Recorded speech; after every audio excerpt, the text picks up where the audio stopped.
कौन डीजे वाला के कौन डीजे वाला के छौरी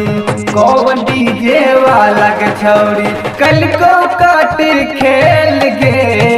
कौन डीजे वाला के छौरी कल को काट खेल गे कौन डीजे वाला के छौरी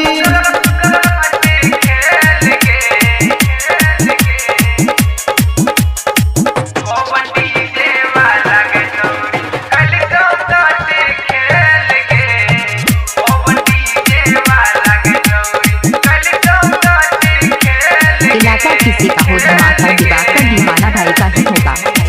जिला पूर्णिया के तोगे होटल लाली लगावे छी ये छोरवा सबके छौरी मोन के बहकावे छी जिला पूर्णिया के तोगे होटल लाली लगावे छी ये छोरवा सबके छौरी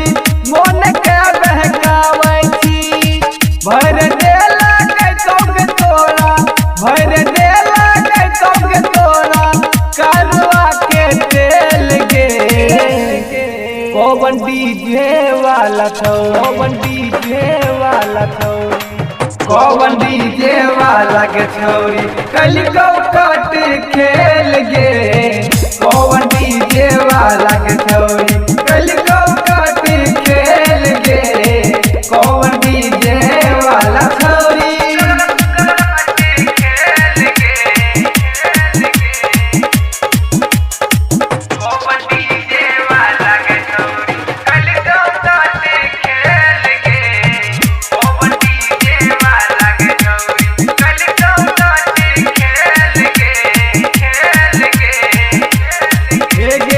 गादराइल छौगे दहिया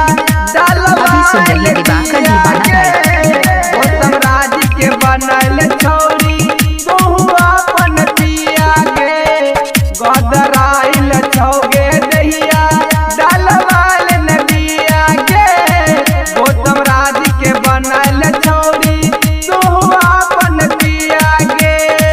सोनू बाबू दे तोगे छौरी राजू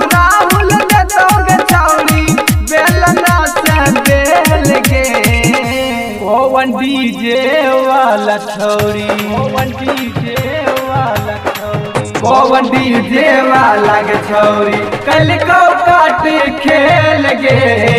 कौन डीजे वाला के छौरी कल को काट खेल गे कौन डीजे वाला छौरी।